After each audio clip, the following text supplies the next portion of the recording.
Hai teman-teman, so you got my face on your screen again. Dan aku di sini sebenarnya baru bangun, tapi karena aku iseng-iseng baca Merkblad, baca ini persyaratan-persyaratan au pair dari Indonesia, dan aku greget banget. Ternyata udah ada peraturan terbaru, guys. Dan ini penting banget untuk kalian tahu. Mungkin dari kalian udah banyak yang tahu, tapi aku mau ngasih tahu lagi, mana tahu dari kalian belum tahu gitu, guys. Jadi biar tahu.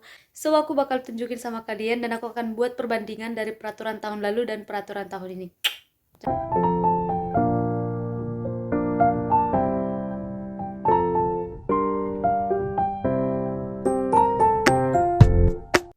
So, ini aku lagi buka peraturan au pair tahun lalu. Ini boleh kalian lihat masih 10 Juli 2022 ya kawan-kawan. Nah, aku langsung mau bawa kalian ke kontrak au pair.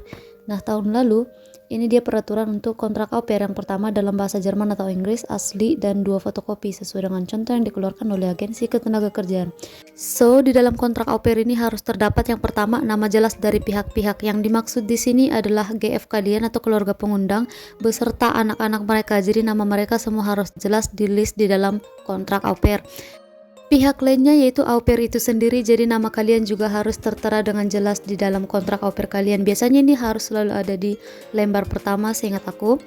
Yang kedua, jumlah dan umur dari anak yang diasuh dalam keluarga tersebut harus tinggal minimal 1 anak di bawah umur. Nah, kalau aku tidak salah ingat guys, di bawah umur dalam artian ini adalah di bawah 7 tahun atau 7 tahun ke bawah ya teman-teman. Yang selanjutnya adalah mulai dan jangka waktu dari kontrak minimal 6 bulan dan maksimal 1 tahun. Jadi kalian boleh melakukan au pair di Jerman itu paling cepat itu 6 bulan dan paling lama itu 1 tahun. Jadi kurang dari 6 bulan atau lebih dari 1 tahun itu tidak bisa kawan-kawan. Yang selanjutnya, kewajiban umum dari keluarga pengundang. Jadi di kontrak harus dijelaskan kewajiban umum dari si pengundang. Selanjutnya adalah pekerjaan dari keluarga pengundang. Jadi di sini juga harus dijelaskan si bapak angkatnya kerja apa dan si ibu angkatnya kerja apa. Kemudian kewajiban umum dari au pair ini berisikan tentang apa-apa saja yang akan kalian lakukan di rumah itu nanti. Dan ini benar-benar harus sejelas mungkin supaya nanti salah satu dari antara kalian melenceng, kalian boleh pakai kontrak sebagai landasan untuk kalian memprotes kayak gitu ya teman-teman. Lanjut, yang berikutnya yaitu kewajiban dari keluarga pengundang mengenai asuransi yang mencakup sakit, kehamilan, kelahiran, dan kecelakaan. Jadi di kontrak kalian nanti si GF harus menjelaskan tentang asuransi kalian. Selanjutnya yaitu perjanjian mengenai uang saku minimal 280 euro setiap bulan.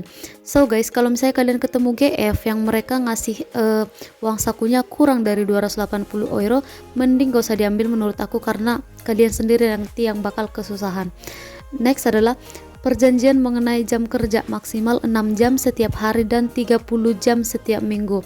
Perjanjian mengenai cuti minimal 2 hari kerja per bulan. Jadi kawan-kawan, sebelum kalian memiliki GF, kalian harus tanyakan dulu ya, kalian kerjanya berapa jam sehari, dan juga harus jelas nih liburnya ditanya kapan, karena ini biasanya yang banyak banget bermasalah. Dan di luar libur mingguan, kalian dapat libur bulanan yaitu 2 hari kerja per bulan. Ini biasanya kalian boleh minta 2 hari per bulan atau boleh langsung minta sebulan full, biasanya di summer sih kayak gitu ya kawan-kawan. Dan ini harus jelas sebenarnya.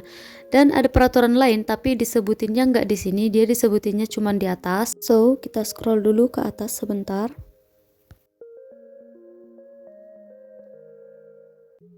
Yaps, exactly, here it is. Kalian boleh lihat di bagian informasi umum paragraf pertama di kalimat terakhir, memberikan uang saku dan memberikan kesempatan untuk mengikuti kursus bahasa Jerman. Jadi di sini si GF atau si keluarga pengundang wajib memberikan kalian atau mengizinkan kalian untuk pergi les dan harus dibiayai. Ini biasanya biayanya adalah 50 euro per bulan. Ini pada umumnya ya teman-teman. Jadi ini peraturan au pair di tahun sebelum-sebelumnya. Nah sekarang kita move on ke peraturan au pair tahun ini yang baru diupdate di bulan Mei 2023. So ini masih new banget peraturannya kawan-kawan karena masih baru bulan lalu. So mari kita cek apa aja sih yang baru dari peraturan ini.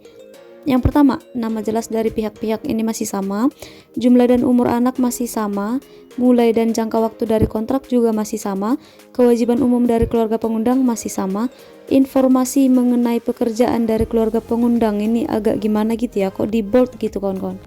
Kalau di peraturan sebelumnya mereka cuma bilang pekerjaan dari keluarga pengundang. Nah, di sini mereka bilang informasi mengenai pekerjaan dari keluarga pengundang dan di bold. Jadi aku kurang tahu sebenarnya apa maksud dan tujuannya ini.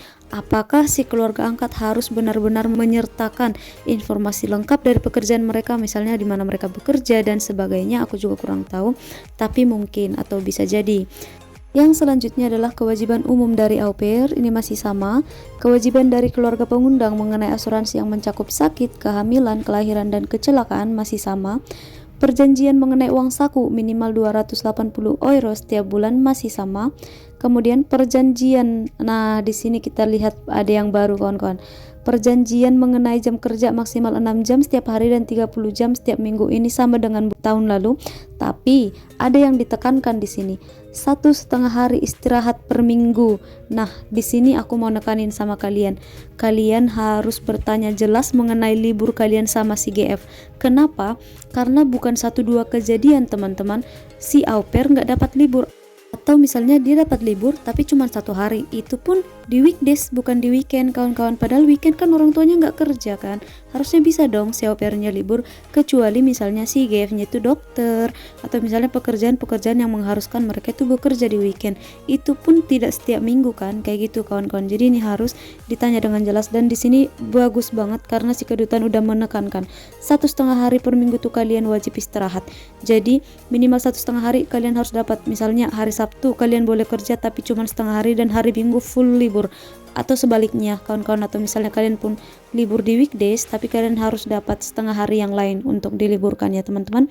Dan di sini minimal 2 hari kerja per bulan, ini sama kayak yang aku bilang di peraturan tahun lalu juga.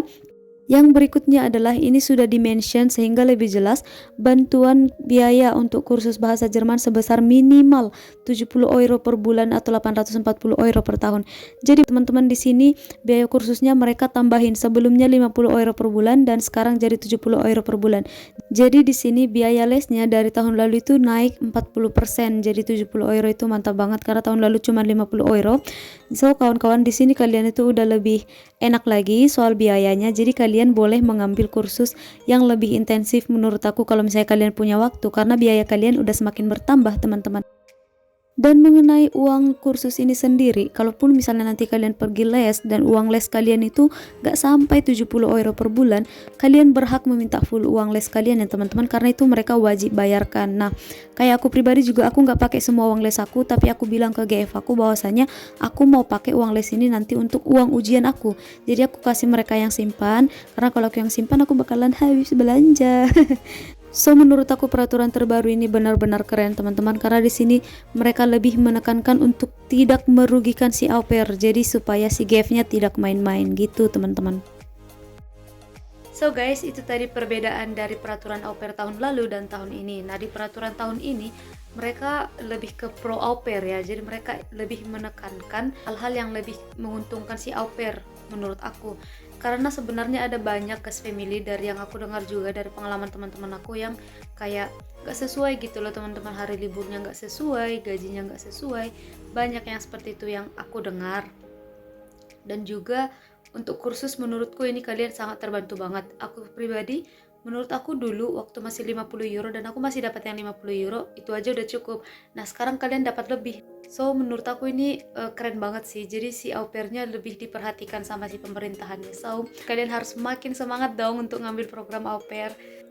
Jangan lupa like video aku kalau misalnya kalian suka, share sama teman-teman kalian yang mungkin butuh informasi tentang au pair, komen kalau misalnya kalian masih punya pertanyaan, dan terima kasih sudah menonton. Bye bye.